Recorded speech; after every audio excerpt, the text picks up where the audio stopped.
بسم اللہ الرحمن الرحیم۔ السلام علیکم احباب، آپ سب کو خوش آمدید کہتے ہیں ریئلٹی ورلڈ میں۔ دوستو، اللہ تبارک و تعالیٰ کے پیارے رسول حضرت محمد مصطفیٰ صلی اللہ علیہ وآلہ وسلم نے ارشاد فرمایا کہ عورت اپنے ساتھ 4 مردوں کو جہنم میں لے کر جائے گی، ایک اپنے باپ کو،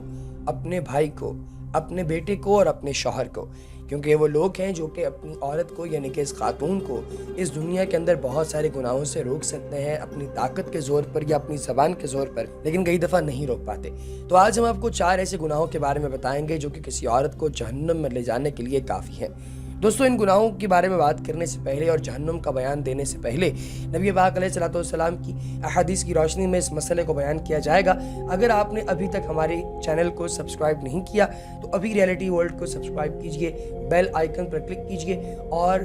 کمنٹ سیکشن میں آپ نے درود پاک کی برکت سے ہونے والی دعا میں اپنا نام شامل ضرور کرنا ہے۔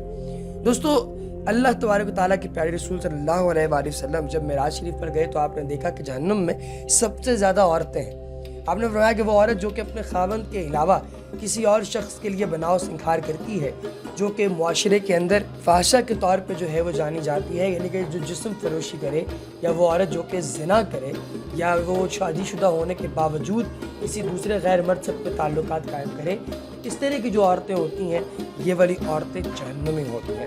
پھر وہ والی عورتیں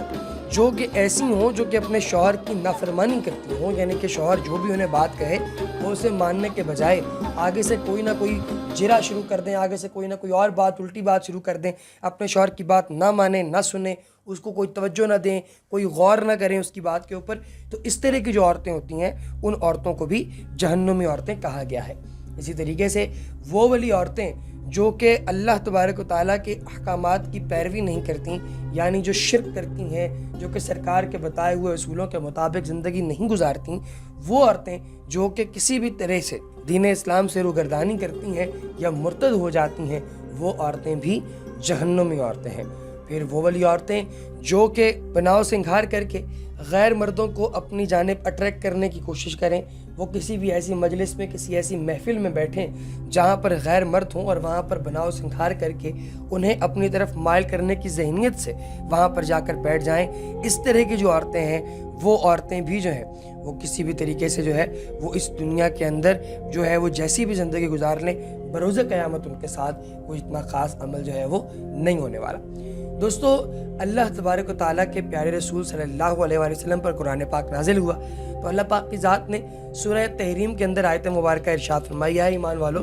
تم اپنے آپ کو اور اپنے گھر والوں کو دوزخ کی آگ سے بچاؤ جس کا ایندھن آدمی اور پتھر ہے، جس پر تند خو اور مضبوط قوی فرشتے متعین ہیں کہ نہ وہ کسی پر رحم کریں، نہ کوئی ان کا مقابلہ کر کے بچ سکے، جو خدا کی ذرا نافرمانی نہیں کرتے، کسی بات میں جو ان کو حکم دیتا ہے اور جو کچھ ان کو حکم دیا جاتا ہے اس کو فوراً بجا لاتے ہیں۔ اس آیت میں تمام مسلمانوں کو حکم ہے کہ جہنم کی آگ سے اپنے آپ کو بھی بچائیں اور اپنے اہل و عیال کو بھی بچائیں۔ کہ جہنم کی آگ کی شدت کا ذکر فرمایا اور آخر میں یہ فرمایا کہ جو اس جہنم کا مستحق ہوگا وہ کسی زور، طاقت، جتھے، خوشامد یا رشوت کے ذریعے ان فرشتوں کی گرفت سے نہیں بچ سکے گا جو جہنم پر مسلط ہے، جن کا نام زبانیہ ہے۔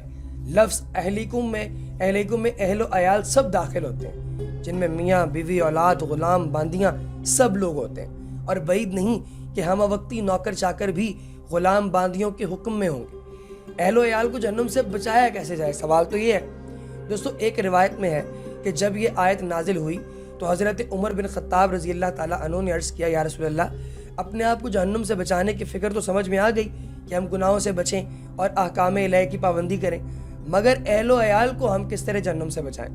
تو رسول اللہ صلی اللہ علیہ وآلہ وسلم نے فرمایا کہ اس کا طریقہ یہ ہے کہ اللہ تعالیٰ نے تم کو جن کاموں سے منع فرمایا ہے ان کاموں سے ان سب کو منع کرو، اور جن کاموں کے کرنے کا تم کو حکم دیا تو ان کے کرنے کا اہل و عیال کو حکم کرو، تو یہ عمل ان کو جہنم کی آگ سے بچا سکے گا۔ عبدالعزیز بن ابی رواد فرماتے ہیں کہ حضرت عیسیٰ علیہ السلام ایک ایسے پہاڑ کے پاس سے گزرے جو آسمان اور زمین کے درمیان میں لٹکا ہوا تھا، تو آپ اس میں داخل ہوئے اور رو پڑے اور تعجب فرمایا، پھر اس سے نکلے اور آس پاس کے لوگوں سے اس کے لٹکنے کا سبب دریافت فرمایا، تو انہوں نے جواب دیا کہ ہمیں اس کا علم نہیں، ہمارے باپ دادا نے بھی اسے اسی طرح لٹکے ہوئے پایا تھا۔ تو حضرت عیسیٰ علیہ السلام نے اللہ تعالیٰ سے درخواست کی کہ اس پہاڑ کو اجازت دیں تاکہ یہ مجھے اپنا قصہ بیان کرے۔ اللہ تعالیٰ نے پہاڑ کو اجازت دی تو اس نے بتایا کہ جب اللہ تعالیٰ نے آگ کے متعلق فرمایا کہ میں اس کا ایندھن ہوں، لوگ اور پتھر ہوں گے، تو میرے اندر ہیجان اور خوف پیدا ہو گیا کہ میں بھی اس آگ کے ایندھن میں سے نہ ہوں۔ بس میں نے اللہ تعالیٰ سے دعا کی کہ مجھے اپنی امان میں رکھیں۔ بس حضرت عیسیٰ علیہ السلام نے اس کے لیے اللہ تعالیٰ سے دعا فرمائی تو اللہ تعالیٰ نے اس پہاڑ کو امان دے دی۔ پھر حضرت عیسیٰ علیہ السلام نے اس سے کہا کہ اب تو خوش ہے۔ اس کے بعد سے اس پہاڑ کو زمین پر رکھ دیا گیا۔ حضرت عبداللہ بن ابی رواتر فرماتے ہیں کہ جب اللہ جل شانہ نے یہ آیت نازل فرمائی نبی پاک علیہ السلام پر اور آپ نے اسے ایک روز اپنے صحابہ کے سامنے تلاوت کیا تو ایک صحابی ایسے تھے جو کہ بے ہوش ہو گئے۔ اب وہ جب بے ہوش ہو گئے تو نبی پاک علیہ السلام نے ان کے دل پر اپنا دست مبارک رکھا تو وہ دھڑک رہا تھا۔ آپ علیہ السلام نے فرمایا اے نوجوان کہو لا الہ الا اللہ، تو اس نے کلمہ پڑھا۔ پھر آپ علیہ السلام نے اسے جنت کی بشارت دی۔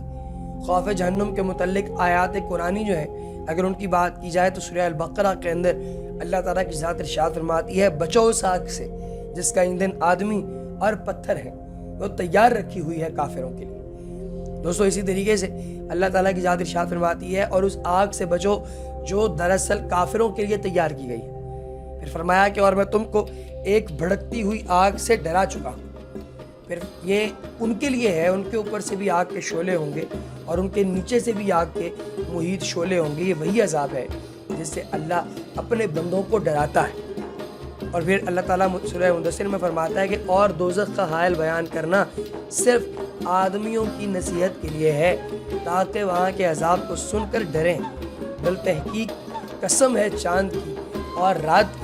جب جانے لگے اور صبح کی جب روشن ہو جائے، یہ دوزخ بہت بڑی بھاری چیز ہے جو انسان کے لیے بڑا ڈر ہے اور ڈراوا ہے، یعنی تم میں جو خیر کی طرف آگے بڑھے اس کے لیے بھی یا جو خیر سے پیچھے ہٹے اس کے لیے۔ حضرت حسن بصری رضی اللہ تعالیٰ عنہ اللہ تعالیٰ کے فرمان نذیر للبشر کے متعلق فرماتے ہیں قسم بخدا اللہ تعالیٰ نے بندوں کو جہنم سے زیادہ خوفناک کسی شے سے نہیں ڈرایا۔ اگر جہنم کا ایک قطرہ دنیا میں آ جائے نا تو ساری دنیا کڑوی ہو جائے۔ حضرت انس رضی اللہ تعالیٰ عنہ فرماتے ہیں کہ نبی پاک علیہ السلام نے فرمایا اے جماعت مسلمین تم اس شے میں رغبت رکھو جس کی رغبت اللہ تعالیٰ نے دلائی ہے اور جس چیز سے خوف دلایا ہے اس سے ڈرو، کیونکہ اگر جنت کا ایک قطرہ تمہاری دنیا میں تمہارے پاس آ جائے تو ساری دنیا کو تم پر شیریں کر دے، اور اگر جہنم کا ایک قطرہ تمہاری دنیا میں تمہارے پاس آ جائے تو ساری دنیا کو تم پر بدمزہ کر دے۔ حضرت ابو ہریرہ رضی اللہ تعالیٰ عنہما حضور نبی پاک علیہ السلام سے بیان کرتے ہیں کہ آپ نے فرمایا کہ بلا شبہ میری اور میری امت کی مثال ایسے آدمی کی طرح ہے جس نے آگ جلائی، بس جانور اور پتنگے اس میں گرنے لگے، بس میں تمہیں جہنم سے بچانے کے لیے تمہارے دامن سے پکڑ رہا اور تم اس میں دھڑا دھڑ گرتے جا رہے۔ یہ روایت مختلف الفاظ سے مسند احمد، مسند بزار، عبرانی ان سب میں موجود ہے۔ حضور نبی پاک علیہ السلام نے ایک ایک قبیلے کو مخاطب فرما کر دوزخ سے ڈرایا۔ حضرت ابو ہریرہ رضی اللہ تعالیٰ عنہ فرماتے ہیں کہ جب آیت نازل ہوئی تو رسول اللہ صلی اللہ علیہ وسلم نے قریش کو جمع کیا۔ جب وہ جمع ہو گئے تو آپ نے عمومی اور خصوصی طور پر قبیلوں کو مخاطب کرتے ہوئے فرمایا اے بنو کعب اپنے نفسوں کو آگ سے بچاؤ، اے بنو مروہ بن کعب اپنے نفسوں کو آگ سے بچاؤ، اے بنو عبد الشمس اپنے نفسوں کو آگ سے بچاؤ، اے بنو عبد مناف اپنے نفسوں کو آگ سے بچاؤ، اے بنو ہاشم اپنے نفسوں کو آگ سے بچاؤ، اے بنو عبد المطلب اپنے نفسوں کو آگ سے بچاؤ، اے فاطمہ بنت محمد اپنے نفس کو آگ سے بچا، بلا شبہ میں اللہ تعالیٰ سے کسی شے کا تمہارے لیے مالک نہیں ہوں۔ دوستو حضرت قلیب بن حزن رضی اللہ تعالیٰ عنہما فرماتے ہیں کہ میں نے نبی پاک علیہ السلام سے فرماتے ہوئے سنا جنت کو اپنی پوری کوشش کے ساتھ طلب کرو اور جہنم سے اپنی پوری کوشش کے ساتھ دور بھاگو۔ بس جنت کے طالب کو سونا نہیں چاہیے اور جہنم سے بھاگنے والے کو بھی سونا نہیں چاہیے، کیونکہ آخرت آج ناپسندیدہ اشیاء کے احاطے میں ہے اور بلا شبہ دنیا لذات اور شہوات کے احاطے میں ہے۔ حضور پاک علیہ السلام نے جہنم سے بھاگنے والے کو سونے والا نہیں دیکھا۔ دوستو حضرت ابو ہریرہ رضی اللہ تعالیٰ عنہ سے مروی ہے کہ نبی پاک علیہ السلام نے فرمایا کہ میں نے آگ جیسی چیز سے بھاگنے والے کو سونے والا نہیں دیکھا اور جنت کی مثل طلبگار کو سونے والا بھی نہیں دیکھا۔ اگلی ویڈیو تک دوستوں دیجیے اجازت، اللہ نگہبان۔